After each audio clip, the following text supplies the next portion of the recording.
Well, guys, I'll be honest with you. I really did not want to make a video after this game, but as y'all know, I am contractually obligated to make recaps after every Jaguars game. So, with that said, quick word from our sponsor. Oh, wait, I forgot.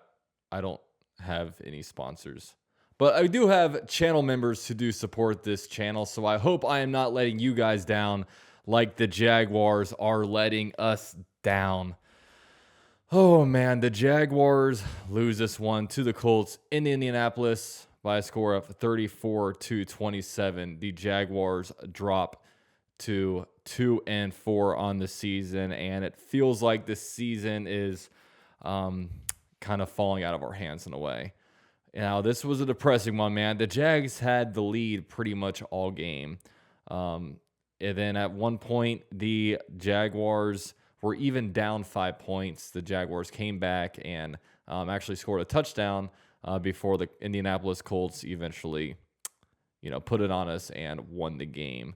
And really, when you looked at this one, man, the Colts went into this with an offensive game plan of this. We are going to pass the ball as many times as we can. We're going to run the ball every now and then because you kind of have to run the ball every now and then. And then we're going to attack Shaquille Griffin. That's exactly what they did. I mean, Matt Ryan had 58 pass attempts this game. 58 pass attempts. He was 42 of 58, 72% completion percentage, 389 yards, 3 touchdowns versus 0 interceptions. It was a complete defensive blunder this game. No sacks, no turnovers. No turnovers for the second game in a row. The Jaguars started off the first 4 games really committing a lot of turnovers, and that has really, really slowed down. Jaguars had limited pass rush this game. I mean, Matt Ryan, 58 dropbacks. I mean, not a whole lot of pressure, kind of underwhelming in that category. Josh Allen was invisible. Trayvon Walker, he was pretty invisible too. Trayvon Walker starting to worry me a little bit because he's a guy that, he gets really frustrated. He gets way, way, way too frustrated. And his frustration sometimes he lets out in the form of penalties. Last week on a 3rd and 15, roughing the passer.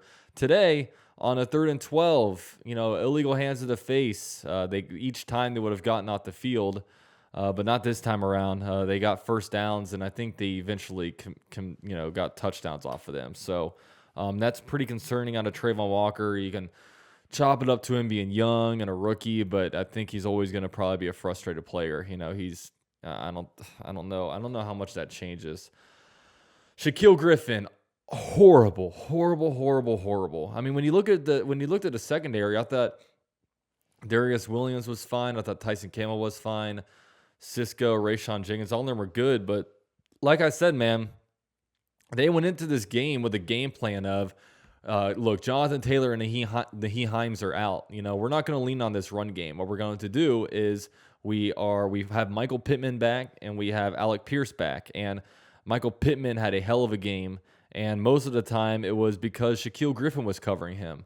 I mean, it was crazy how much they were targeting him. And, with Shaquille Griffin, he had some plays where it was like, okay, pass breakup, but then he'll have a, completion. It was crazy. Like, I've never seen a team target a high-paid vet like they did Shaquille Griffin. I mean, you would have thought that, that we're playing like a rookie undrafted free agent at like nickel corner and they're targeting the nickel cornerback. I mean, he was just awful this game. And it's really frustrating that they didn't bench him, and I'm not all about benching and all that stuff, but this guy is struggling. It's time to set some kind of example that, look, if you're not playing good, we're going to bench you. And not only that, maybe Trey Herndon would have been better. I mean, I think we would have been better off putting Trey Herndon out there at the slot and letting Darius Williams go play the outside. I don't know why they didn't do that, but man, it was a horrible showing by Shaquille Griffin. And it stinks because, he's a UCF guy. Usually when you have your favorite, when you have guys coming over from your favorite school, you have a soft spot for them, but he's been horrible. And, he's going to be a very, very easy cut next offseason as he has a pretty, cheap contract out next year. But, man, just pitiful. And ultimately, this defense 100% lost this game for us. I mean, you let up 34 points to the Colts. You had the lead with less than 3 minutes left, and you let the Colts score a touchdown. Not only a field goal, they let them score a touchdown. Talk about poetic justice that the game winner against the Jaguars was on Shaquille Griffin. I mean, it could not have been drawn up any better than that. But man, it was just pitiful. It really was pitiful. Now, when you look at the offensive side of the game, the offense I was very, very okay with. You look at Trevor Lawrence, 20 of 22. That's a 91% completion percentage, 1 touchdown, 0 interceptions, and he also tacked on 2 rushing touchdowns. Now, Trevor Lawrence's game, and look, the whole entire offense, it was definitely carried by the running game. 243 yards on the ground. ETN had 10 rush attempts for 86 yards. Outstanding game for him. JaMychal Hasty, 3 rushing attempts for 57 yards, including 1 long touchdown run. James Robinson was 12 of 54. Even Trevor Lawrence had 6 attempts for 23 yards rushing. It was a really, really good game on the ground. Now, the big thing about this one is that, look, even though the rushing game carried us, Trevor Lawrence performed when he needed to perform. I mean, this final play on offense of the drive, the Jaguars had an 18-play, 72-yard drive that resulted in a touchdown, and it burnt 10 minutes and 3 seconds off the clock. The Jaguars offense had the perfect drive because we said, okay, pretty much whoever gets the ball last is probably going to win. I mean, that was the way this thing was going because it was the offenses were scoring points and the defenses did not want to stop anybody. And, the Jaguars were driving. They were converting really, really critical third downs. And, this is what I've been wanting all season from Trevor Lawrence. I was wanting, look, the game's close. You need to go down there and make a game-winning drive. Can you do it? Can you do it? Trevor Lawrence did it. Trevor Lawrence went down the field and scored a touchdown, and freaking the defense lets it up. Like how I'm getting really, really annoyed just thinking back on it. It's like, dude, this dude went all the way downfield, scored a touchdown, and then the defense can't stop anybody. 34 points this defense lets up. That's unbelievable. It's pitiful. To Matt Ryan and this Colts team, Matt Ryan, who is a statue, like literally Trayvon Walker was saying, this guy's a statue. He just stands back there in the pocket. He can't run it. You can't pin your ears back and get after him. Just absolutely pathetic. Okay? The offense finally played a good enough game to win. We're putting points on the board, and we can't do anything with it. Just, man, it's just so annoying. It really is. And then, the Colts drive down for a touchdown. It's just pitiful. And I think so far this season, I think I've been pretty fair on Trevor Lawrence. I know, like, I haven't been the guy that's been like making excuses for Trevor Lawrence. Look, I dish it out how it is. When Trevor Lawrence plays bad, I hold him accountable. I say he played bad. He needs to go out there and do better. I've put games on him. I've said, look, Trevor Lawrence lost this game for us. I've said that before. But what I've also done is, like I said, I've been fair. I haven't been sitting here calling him a bust or writing him off or saying that we need to get rid of him or saying stuff like he doesn't have that dog in him or like people are saying he doesn't care about football, which is kind of ridiculous takes if you don't know the guy. But with that said, Trevor Lawrence, when the Jaguars needed him to perform in the fourth quarter, he performed. I know, look, we were relying on the run game big time, but 20 of 22 passing. The offensive line was not great this game. It was not great. There were many times where Trevor Lawrence just dropped back and there was a guy right in his face. But Trevor Lawrence navigated this offense well. He went up to the line of scrimmage, called audibles when they needed to be called. And ultimately, the Jaguars put up 27 points and scored a touchdown and was up 2 points in this, or 1 point in this game when it mattered. And the defense, including the special teams, I mean, we can't forget that the special teams on that final drive on the kickoff allowed them to get the ball at the 35-yard line. But it was bad. So, like I said, I've been fair on T-Law, on Trevor Lawrence, but, he did enough to win this game. This game does not go on him. I thought he was one of the better players on the offense.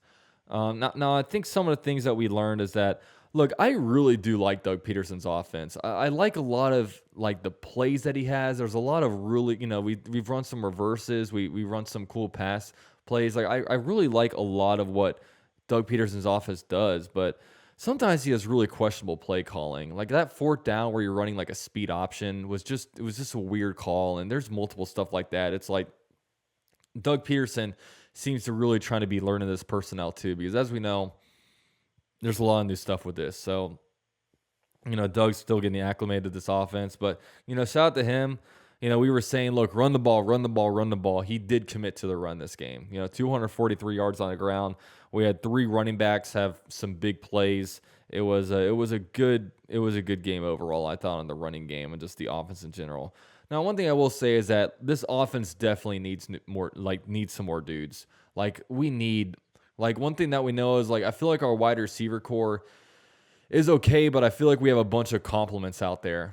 Christian Kirk is clearly a wide receiver 2 in my eyes. You need to get an outside threat outside of him. Zay Jones was fine, but he's not, big time. And you also need a big time tight end too. A guy that, can run block, can pass catch. You look around the NFL, all the best teams in the NFL pretty much have a wide receiver and a tight end. And if they're missing, one or the other, the wide receiver or the tight end is just really, really good.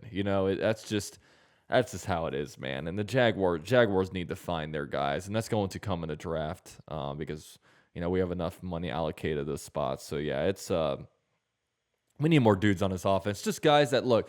These players are making the catches that they need to make, but nobody's going above the X's and O's and making just incredible. Trevor Lawrence makes a bad throw, but somehow the guy comes down with the catch. It's none of that. Trevor Lawrence needs to deliver the ball, and that's just how it is, man. So, we need more dudes on that end. And I think next draft's going to be a lot about fixing the offense because we committed so much to the defense. I still think we need to sprinkle in some defensive pieces.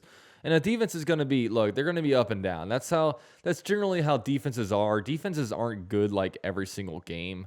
Unfortunately, it's just we can't have the offense meet the defense and both have good games together. And it's just, the Jaguars are 2-4 right now. And what's so frustrating is that these losses have been painful because they've all been by one score. All these one-score losses. In the past, it's Jaguars go out here and get blown out. And then it's okay, we stink. But this one, it's man, they're in these games, they're competing, they're doing okay, and then it just slips out of our hands. And then our blood pressure's all high. It doesn't feel healthy. I don't think it's healthy. I really don't. So it's, the Jaguars right now, they're 2-4. 2-4. It seems like so long ago since we beat the Chargers. We were 2-1 at some point. But now you drop to 1-2 in the division. This is one of those games where, look, the Colts, give it up to the Colts. The Colts beat us. I can't sit here and be like, oh, we beat ourselves, because we really didn't. We didn't turn the ball over.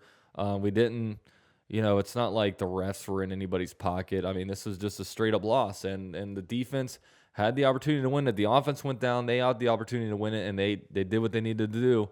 But the defense, you need one stop from the defense, one stop, and they didn't do it. Michael Pittman was all over us. Like I said, we need wide receivers, tight ends. They have the Colts. They don't have I think no one really talks about it, but Michael Pittman's a really good receiver. They got Jelani Woods, who's a pretty decent tight end. They have, he's a big old dude. They just, Jaguars need to catch up when it comes to the receiving options. But, right now the Jags are 2-4. Luckily with this one, with this loss, there's no moral victories, but I'm just happy that at least Trevor played okay. It would have stunk if we went in here and Trevor threw 3 interceptions or whatever, because that would have been not ideal. But I thought Trevor had a good game, but we're 2-4. It's going to be half, this is, like I've been saying, it's all about, we're chasing 500 at this point. Right now, we don't have the opportunity to go to 500 until, at best, halfway through the year. We have the Giants next week. They're 5-1.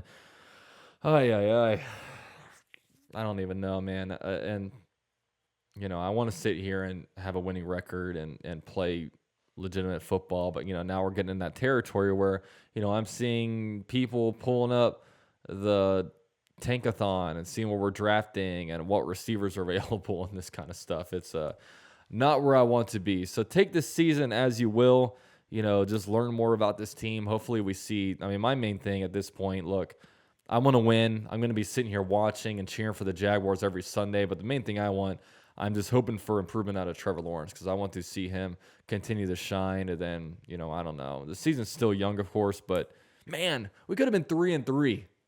How much better would it have been if we'd been 3-3? Now we're 2-4. God, what a difference that is, right? So frustrating. It's frustrating to be a Jags fan. It really is. It's taxing.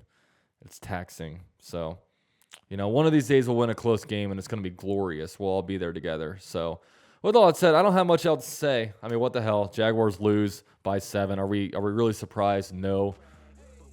Whatever. All right, guys. Enjoy your Sunday. I'll catch up with you guys later this week. Go Jags. I'm out. Okay, Jacksonville Jaguars. Too much for your crew to handle. Keep it lit. And this is the #1 YouTube channel by UCF Jaguar. Yeah, we about to blast off. If you've been a fan, then this is the dopest platform. Yeah, never hold back. Gotta represent for the teal and black.